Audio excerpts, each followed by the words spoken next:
Hey guys, what's up? Welcome back here to another edition of The Fishing Teacher, and really appreciate you guys making some time every day to check it out.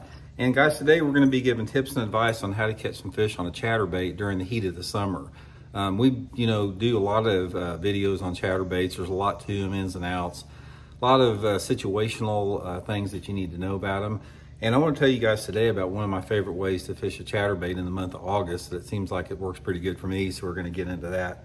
Real quick, guys, I just want to remind you before we get started, if you're struggling to catch bass in August, please check out our Fish the Moment Summer Lake Map Breakdowns. These are breakdowns I do for Fish the Moment. It gives you 40 good GPS waypoints on any lake that you want to fish. You can download straight to your fish finder, tips and advice on how to fish those places. And if you're interested in that, you can check them out at fishthemoment.com, Lake Map Breakdowns, and I'll put that link in the description of this video, so much appreciated.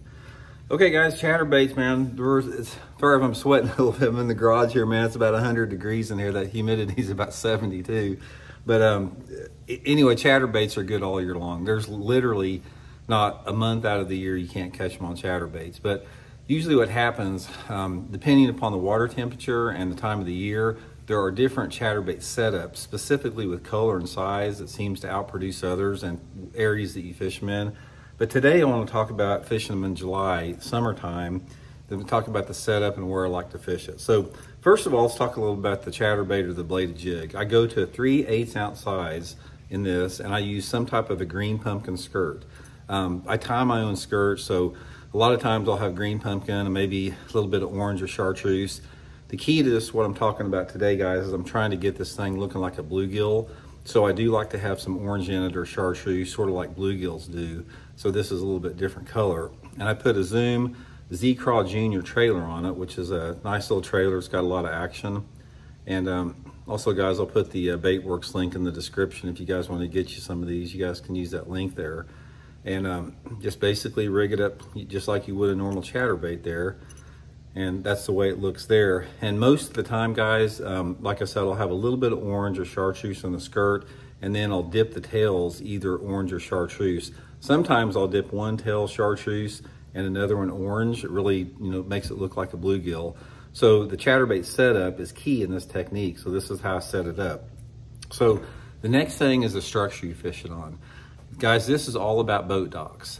If you're on a lake that doesn't have docks, maybe if you get to a lake that's got docks, you can use this sometime, but it's specifically a boat dock technique. And what I'm looking for is I'm looking for pretty shallow docks that have really no more than like maybe at the very most 5 to 7 foot of water on the outside end of them.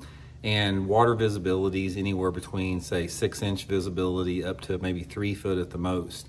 And all I'm doing, guys, with this chatterbait is I'm pitching it right along the edges and the corners of those shallow boat docks floats. And another thing that I do with this, I'll put it on a flipping stick with like 25-pound test Seaguar and Vizex line. And when I get to a boat dock, you can actually flip that thing like a jig. So I'll flip it like in the boat wells and the boat slips.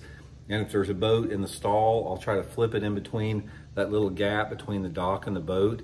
And try to get this thing as tight as you possibly can next to the floats on that boat, and try to keep the bait anywhere between, say, a foot to maybe 2 foot under the water. Just use it just a medium retrieve. Sometimes I'll stop and go, that type of deal. But the main key, what you have to do on this, guys, you've got to get the bait right next to the dock. If you miss it by, like, say you're 6 to 8 inches away from the dock, you probably won't catch a fish. You need to get that bait within an inch or two of the dock like that. These fish, they don't want to charge out. The dock is safety to them, and they don't want to leave the safety of that dock to go hit something. So try to keep it as close as you can to the dock.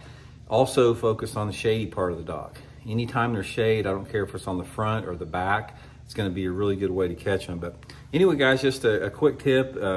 Rig you up some type of a bluegill pattern chatterbait, 3/8 ounce.